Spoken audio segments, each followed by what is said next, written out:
Good afternoon, everybody. Thank you. We're going to get started. Welcome to your breakout session and workshop. My name's Lucinda Underwood. I'm a Chamber Ambassador and small business owner myself. I'm very happy to be here with you all for this session, introducing the 50-30 Challenge, which is presented by Dr. Wendy Cukier. Dr. Wendy Cukier is a professor of entrepreneurship, strategy, and founder of the Diversity Institute at Ryerson University. She is the co-author of the bestseller Innovation Nation, Canadian Leadership from Java to Jurassic Park, former VP of Research and Innovation, and has written more than 200 articles on aspects of diversity, inclusion, and innovation. Dr. Wendy Cukier is one of Canada's leading experts in disruptive technologies, innovation processes, and diversity and inclusion. The Diversity Institute has more than 100 research staff, and projects include Diversity Leads, which has tracked the representation of women in leadership roles, and a host of projects focused specifically on women in technology. Please join me in welcoming Dr. Cukier.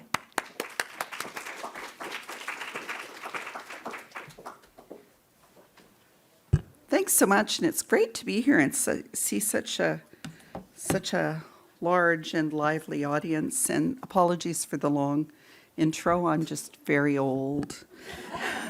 And also, I have to say, very tired. I got in at 2 in the morning because of, the challenges of travel these days. So I'll try to stay awake during my presentation if you do as well. And I'll also try to be, it's always hard for me, but I will try to be as brief as I can to make sure there's time for questions. But if you do have questions or comments that we don't get to in the session, please feel free to reach out. You can get me through LinkedIn, or I have a new email address. I work at a new university, formerly known as Ryerson, which is part of its journey through truth and reconciliation has changed its name to Toronto Metropolitan University. So some of you may know that and others may not. So I was just going to give you a bit of background on the Diversity Institute, not so much as an advertisement, but just to provide context for what I'm going to talk about. A little bit about the context for EDI, really with a national focus, the approach that we take, and talk more about how to build a strategy. So I'm in the business school, and what that means is, while our commitment to equity, diversity, and inclusion is grounded in a commitment to social justice, we're very much focused on how equity, diversity, and inclusion link to organizational goals and objectives. And I'll talk more about that as we go forward. But we have about 130 full-time staff now.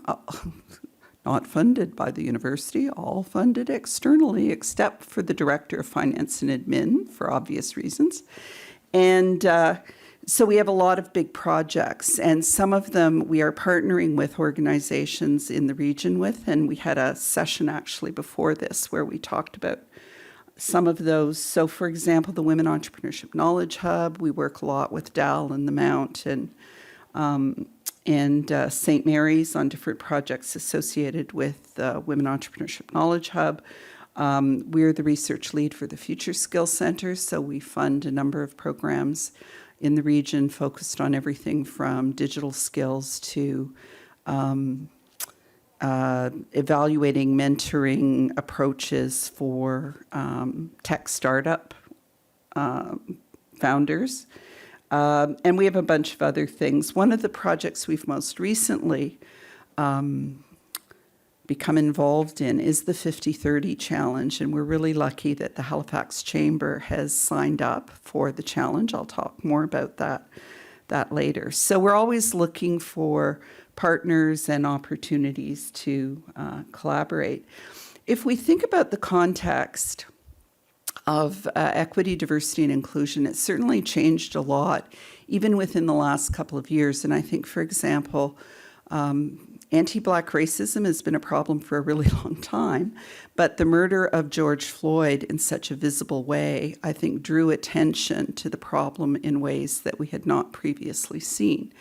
Similarly, the discovery of the unmarked graves of children in Kamloops, BC, I think, focused a lot of attention on truth and reconciliation. And I remember that really clearly because we work with the Canadian Council on Aboriginal Business. Pam Palmater, who's actually from this region, is one of my co-investigators. And when that incident occurred, we were thinking, well, what do we say? What do we do? And it was at the time that Ryerson was going through the name change. So we didn't have a whole lot of credibility with the Indigenous community at that particular moment in time. So I reached out to my Indigenous staff. I have a few, not enough, but a few, and said, well, what if I say this? And I had drafted a note that said, like many of you, I am shocked and appalled at the news and the recent news and so on. And their response to me was, why are you shocked? Why are you appalled? Why did you not know this? They said it much nicer. But that for me was a real wake-up call because I've been working on issues around equity, diversity, and inclusion since before most of you were born, starting with focus on women in technology after the Montreal Massacre. And what it made me realize is nobody's really an expert in this area. Like, we're all learning. I'm learning all the time.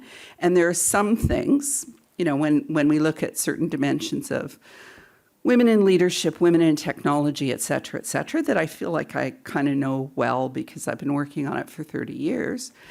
But now when we talk about gender, and this is baked into the 50-30 challenge, when we talk about gender equity, we're talking about women and non-binary people because issues around gender identity have really come to the forefront in recent years. We never talked about that stuff 10 years ago. So I only preface my remarks with that by saying it's a constantly changing field and we have to be sort of humble and open to learning new things because it's not like a destination we're going to reach. And so when we think about the context,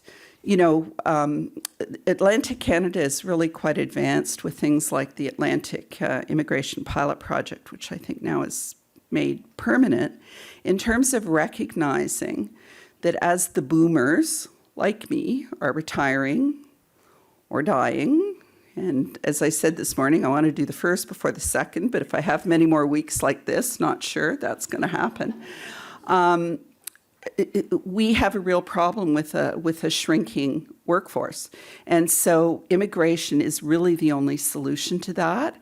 And the problem or the challenge is people have choices now, right? The election of Joe Biden, many people think was a great thing, and in some ways it was, but it also increased the competition for international talent because international students, international entrepreneurs, international highly skilled workers who previously were coming to Canada because of the appalling policies south of the border are now looking at the States again. And we also have data that suggests that a lot of highly skilled immigrants come and leave or are thinking of leaving. So it's a really different environment than, when my father came here, actually, as a refugee in probably 1957 or something. The other thing we know is, of course, the Indigenous community. I don't have to talk about the history of genocide and the impact that that's had on many, many dimensions of First Nations, Métis, and Inuit people's experiences with the workplace, with education, with institutions generally. But it is worth noting that Indigenous youth are the fastest growing segment of the population. And, we were talking about cars, right? And cars being kind of a male-dominated area, even though women make most of the purchasing decisions when it comes to automobiles. So, you don't just have to think about women as participants in the workforce. They're also really influential when it comes to making purchasing decisions, not just consumer purchasing now, but also B2B. And I remember really clearly the legal counsel at the university formerly known as Ryerson sent me a copy of a magazine called Lexpert. I don't know if there are any lawyers in the room, but it's kind of a lawyer thing where they profile, leading lawyers. And there was, the firm of the year or something on the front, and it was 4 white guys standing there like this. And she sent it to me with a note saying, as if I would ever hire them. And we are seeing supplier diversity, both in terms of formal programs, but also informal programs, are becoming more important. And so as women gain more power in the workplace and are making more and more decisions, they notice who's in the room. And other things. One of the interesting things about the 2S LGBTQ plus community is that of youth under 25 who identify as 2S LGBTQ plus, 25% identify as non-binary. So when I don't know, how many of you have had the discussion about pronouns in your organization? Yeah, so as you're having those discussions, it's really important to keep that in mind. So there's lots of stuff going on, and certainly large corporations as well as government are now starting to use an equity, diversity, and inclusion lens when they look at procurement decisions. We know that especially with SMEs, and we put a lot of focus on SMEs because remember, there's lots of discussion about these issues that's dominated by the big banks, large corporations, and so on. But in Canada, 90% of private sector employment is with small, medium enterprises. Big companies with more than 500 employees account for only 10% of private sector employment, whereas in the US, it's 50%. And a lot of the models and approaches and things that we import from the US, which are based on that kind of economic structure, just don't apply in Canada, where we have way more SMEs and frankly, way more jobs in the nonprofit and public sector. But we know that recruiting skilled employees has reached crisis proportions. And, you know, we do a lot of work with the Ontario Chamber of Commerce around building platforms for SMEs, and I personally was leading a number of the focus groups. And we had small businesses saying, like, we get ghosted. Ghosting's not just a dating thing. Ghosting is now a thing with people just not showing up for interviews. And that's huge, and that's problematic. And we also know that at the same time, SMEs typically don't have the same infrastructure, resources, time to deal with some of these issues. So many may be willing, but they simply do not have the capacity because often the CEO is also the director of HR, is also, you know, the custodian and the IT guy or woman. And they don't have the time and effort that large corporations do to put into developing thoughtful and well-designed EDI strategies, to doing the outreach, et cetera, et cetera. And there's lots of evidence that when it comes to finding staff, for example, SMEs, even more than large corporations, are more likely to rely on informal networks and therefore are more likely to hire people just like them. So there are a lot of issues that we recognize in SMEs, and we had a workshop at Metropolis, which is focused on immigration, and we had a bunch of the sectoral councils. We had the Canadian Chamber of Commerce, we had Excellence in Manufacturing, we had NGen, which is the manufacturing supercluster. I think we had the agriculture supercluster, and we had ICTC, which is Information Technology Sectoral Council. And to a person, they said, yeah, we think equity, diversity, and inclusion is important, but it's not urgent, and we do not have the resources. We do not have the resources to do the things that we need to do, so please help us. And that's part of where the 50-30 challenge, we hope, will come in. And when we look at things like wage gaps, we look at underrepresentation in leadership roles.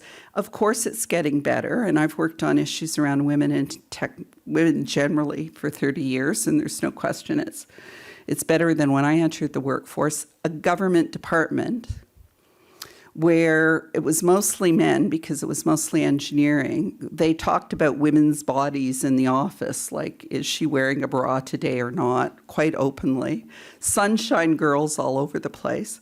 And they took me out for lunch once to a strip joint to see what I would do.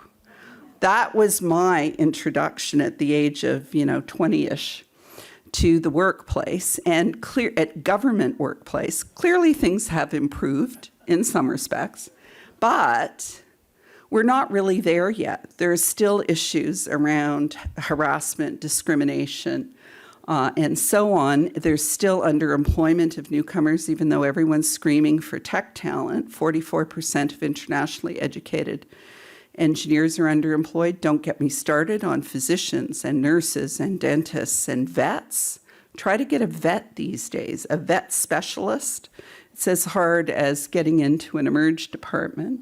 So there's still lots and lots of stuff that we need to do. And I've been working on women in technology for 30 years, and I have to say an abject failure. There are fewer women in computer science today, and only marginally more in engineering than there were 30 years ago. So, good intentions, rainbow posters, astronauts talking about science and tech in the schools, all great, but without clear targets, accountability, and commitments to action, I'm probably not going to be here in 30 years, but were I here in 30 years, I would not want to be still having the same conversation. And pay gaps, the David McDonald, isn't he from here? I think he's from here somewhere. He publishes this thing once a year looking at the top 100 paid CEOs in Canada. Of the 100 top paid CEOs, there are more men named Paul than women. There are 4 women out of 100, right? And I don't want to be negative because I'm just cranky and sleep deprived, but it is really important to name and recognize some of these issues. And then if you start to intersect things, so this is research we did a couple of years ago on representation on boards. And I apologize, can't see it at the back. I will share the deck. Everybody can look at this. But I'll talk about my city, because Halifax is actually a little bit better on a proportionate basis. But in my city, women are half the population, which you would expect, and they represent about 38.9% of people on boards. So it's getting close to parity, but it's still a ways off. Racialized people are also 50% of the population, and yet they hold less than 16%. Okay, so they're the same proportion of the population, but half as likely to be on boards. And remember, lots of racialized people are immigrants, and they're better educated than Canadian-born people. And then if you look specifically at people who are Black, it's even worse. And what we found is of 1,600 corporate board members in Canada, there were exactly 14 who were Black. Do the math, right? So one of the big things that came out of this is a real focus on intersectionality, because in the city of Toronto, half the women are white and half the women are racialized, right? But if you look at representation on boards, white women outnumber racialized women 12-1, okay? These are the kinds of things that I think are important just to surface, because we're not there yet, and we really have to name the problems, I think, if we're going to develop solutions. And the whole idea of disaggregating data, so there's in employment equity, they talk about visible minorities. That term has been challenged. People now talk about racialized people.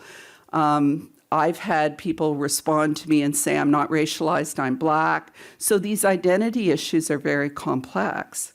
But one of the reasons for disaggregating that category of racialized is because of the very clear evidence that the experience of a South Asian person, someone of Chinese background, someone who is Black, and someone who is Filipino, for example, very, very different in terms of workplace experiences, in terms of experiences of racism and so on. And one of the things that I only learned recently, because we have nursing shortages, yes, right?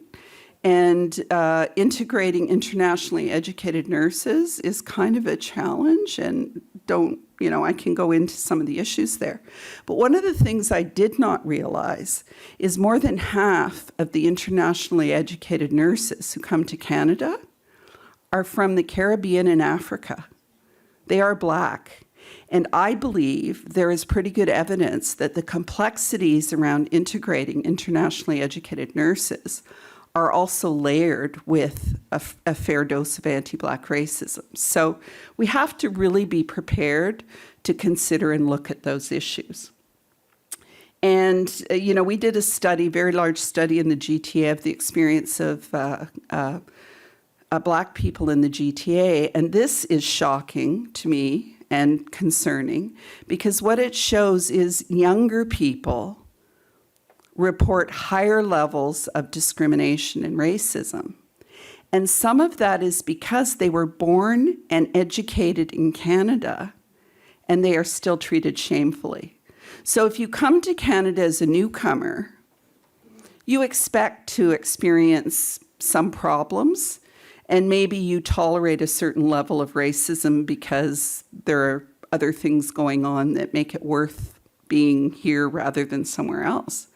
But if you're born and educated in Canada and you still experience the kind of discrimination your parents experienced, that's really damaging. And we know that in addition to the experiences of overt discrimination, microaggressions are a massive problem. And they talk about it as death by 1,000 cuts. And I know as a woman who's been in male-dominated environments, it's still a thing. So here's a test. Apologies to the men in the room. Something called the echo chamber. Woman says something in a meeting. Man says same thing 5 minutes later, and everyone goes, "Oh, Bob, what a great idea." How many people have experienced or witnessed that? Right? That's an example of the kind of microaggression that occurs where lots of people don't even see it because it's so baked into how we interact. And the problem with microaggressions is it's like gaslighting. Like, is it me? Is it them? Am I stupid? Did I not say it right? Did I not speak loudly enough? Do they all hate me? Is it all in my head? Are the kind of conversations that go through your mind. And you can search and replace other groups, and there are similar kinds of experiences. This, for me, is one of the most outrageous things we have to face in Canada, and that is that, look at the far right, still don't know right from left, and I'm very old. Far right shows people with severe disabilities who graduated from university and their employment outcomes. Far left is high school dropouts. What it shows is university graduates with severe disabilities have worse employment outcomes than high school dropouts without severe disabilities. Think about that for a moment. Think about what it takes for someone with a severe disability to get through university. Think about how much more resilient and how much harder they have to work. And then think about what happens to them when they try to get into the workforce. So, our focus, as I said at the beginning, is really on the business case.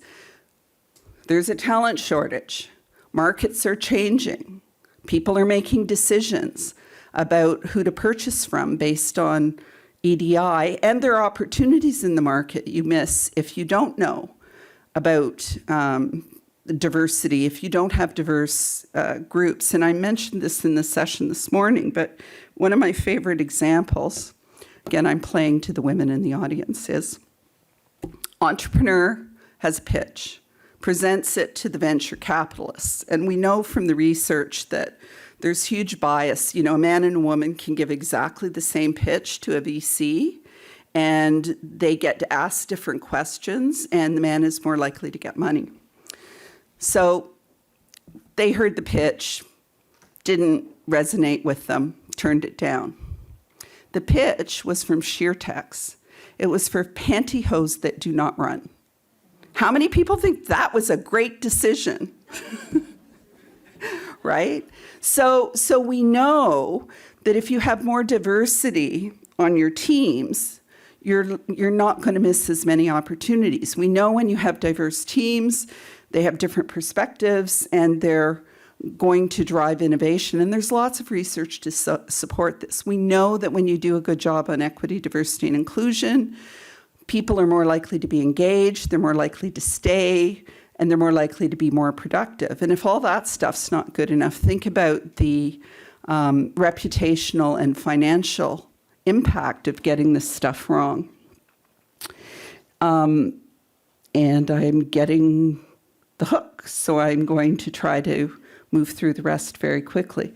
So when we think about how to drive change, we have to recognize that organizations don't exist in a vacuum.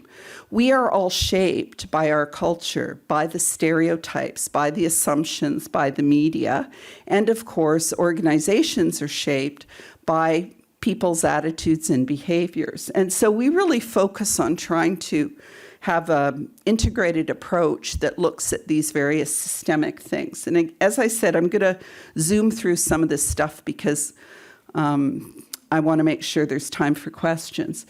You do a Google search on entrepreneur, it's what you get. Even better, do a Google search on carpenter. You will get pictures of Jesus. You will get pictures of carpenter ants. And for those of you who are my vintage in the audience, please, I hope there's one, you will get pictures of Karen Carpenter before you see a woman carpenter. That's baked into our culture. And so we put a lot of emphasis on this notion that if you can't see it, you can't be it. And for example, trying to celebrate and promote successful women entrepreneurs across sectors. And we had Mandy Renahan up there long before she was a TV star. So the 50-30 challenge is part of the work that we're doing. The 50-30 challenge is a voluntary code that asks organizations to commit to gender parity, that's the 50%, and increased representation, that's the 30%. And when they talk about increased representation, they're talking about a combination of people who are racialized, people who are Indigenous, people who have disabilities, or people who identify as 2S LGBTQ. And Kent Roberts was at our event this morning and was really happy to tell us that with the new board nominations, the chamber will be 50-35. So they've really made a commitment themselves to advancing 50-30, as well as to sharing information about it with other organizations, and other groups like Mount St. Vincent are part of that effort as well. We have an online tool that's available for free for small, medium enterprises that will help them with their equity, diversity, and inclusion strategies. And it includes the usual stuff you would expect around HR, but it also includes looking at the value chain, looking at supplier diversity, looking at the design of products and services, looking at how you do your marketing strategies in order to tap into increasingly diverse markets. And I'm just going to zoom through that because it's all stuff you can see, but you can get sort of a sense of where you are in order to set your targets going forward. And what is unique about it is that it says EDI is not an HR thing. EDI is your corporate strategy. And the best EDI strategy is one that doesn't sit over here, right, but is baked into everything you do in the organization. And it also includes outreach and who you partner with. At the end of the day, it all comes down to all of us and choices we make and who we support and who we hang out with. And I don't want to go through any of this stuff in detail because you can read about it. This, however, is one of the things I learned recently. A colleague who is an engineer developed an algorithm. And math is hard, but even I understand this. So what he said, and this is to get your head around privilege, because the opportunities that my princess of a daughter had, spending her inheritance before I'm dead, are very different than the child of a taxi driver in terms of social capital, financial capital, and access. And what he said was accomplishment equals talent, your skills, plus opportunity, plus resources. Okay? Everyone gets that? Therefore, this is where the math comes in, talent equals accomplishment minus opportunity minus resources. So if you want to compare my kid to the child of a taxi driver, you have to take into account all the additional opportunities and resources that she has had at her disposal if you really want to understand talent. And of course, I love my kid, and she's brilliant and very successful and now earns more money than I do and married well. But it is really important whether we're judging entrepreneurs or we're judging someone we want to hire to take that into account. And so I want to end with this because it's one of my favorite things. If you think about how you can turn difference into assets, it's actually Forbes that says ADHD is the entrepreneur's superpower. And there are all sorts of ways we can prove that entrepreneurs tend to have cognitive differences more than the average person. And it's part of their strength because they see beyond the boundaries, they see things differently. But my favorite one is the ad from an Eastern Ontario healthcare center at the time when they were having the debate about the hijab in Quebec. They launched an advertising program. We don't care what's on your head, we care what's in it. And I think that should be Brand Canada. Thank you very much.